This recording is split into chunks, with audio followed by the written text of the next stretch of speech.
To those caked in flour, coated in dust, even covered in lava. To all the beautiful mess makers, keep it up. With Delta Touch Tool technology, you can. See what Delta can do. Life really has been a no, and I fought through it. I have been, and I talk about it. It's not been easy for me. It has not been easy for me. And, I started off in Brooklyn. My father gave me a small loan of $1 million. I came into Manhattan, and I had to pay him back, and I had to pay him back with interest.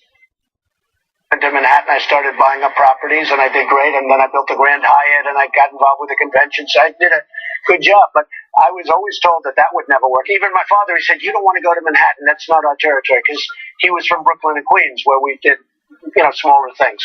And he said, "Don't go to Manhattan. That's not our territory." But he was very proud of me. But all my life, I was told no. Even for this. I mean, they said, "Oh, what do you want to do it for? Don't do it. Don't do it. You're against professional politicians." So far, I'm not impressed. I will tell you that. By the way, let's just put this in perspective. You said it hasn't been easy for you, but my dad gave me $1 million loan.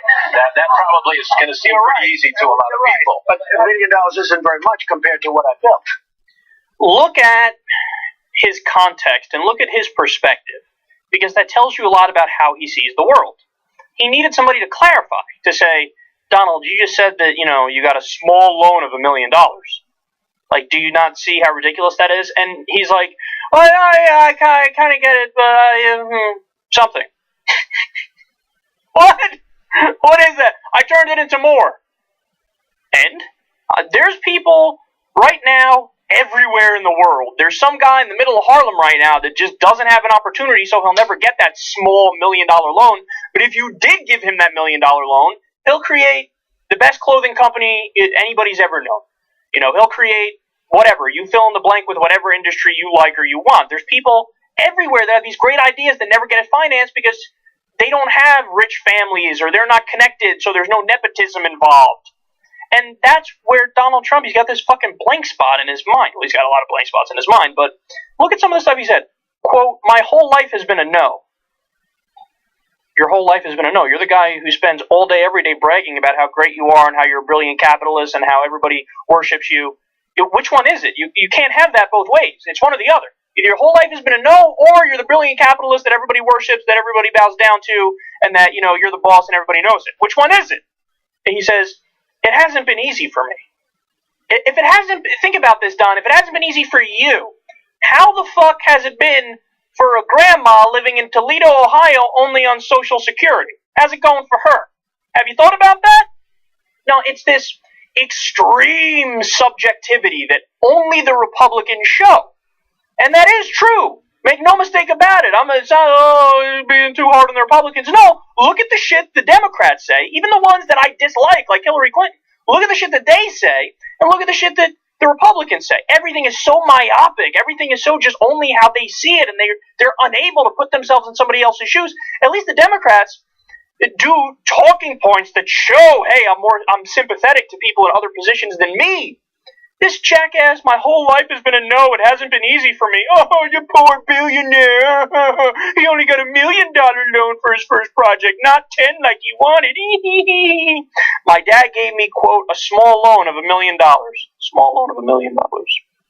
His dad was worth hundreds of millions of dollars, by the way.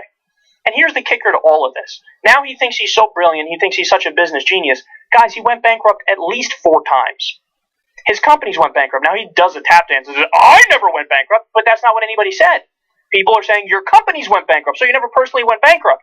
But what happened when those companies went bankrupt? You screwed over everybody who was a hard worker who was depending on those jobs for a living, and then you ran out the back door with the money. It's the old Mitt Romney trick, the old Bain Capital trick. You harvest companies for a profit. You leverage it, you load it up with debt, you take a big cut for yourself, then you go, bankruptcy, I gotta file for bankruptcy. And then everybody else gets screwed, and you get richer. That's what happened here. But here's the thing. You give me a $100 million head start. Remember, Dow's worth hundreds of millions. But he said, "Oh, you only gave me $1 million. Ooh. You give me $1 million head start. Here's what's gonna happen. None of my companies are gonna go bankrupt 4 times. And I'm not gonna exploit other people to get rich. So in that sense, I'm a business genius compared to Donald Trump. You're a failure, son." And then now what does he do? He just sells his name to people to use it. Because he's this bravado, this false bravado he has, has seeped into the minds of the idiots in America, and they take the word Trump, and in their mind that's linked to success. So people go out to him and they say, I want to open my own casino, or I want to open my own, restaurant or something. Can I use your name, Trump, for it? And then he rents out his name, and people just pay him to use his name. It's a house of cards. It's a house of cards. He's not some sort of brilliant guy who has these fantastic strategies.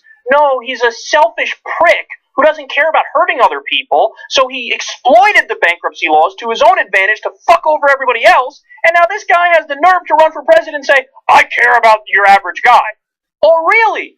Then why is your context dead wrong? Where you say, my whole life has been a no, it hasn't been easy for me, I only got $1 million from my dad for my first loan.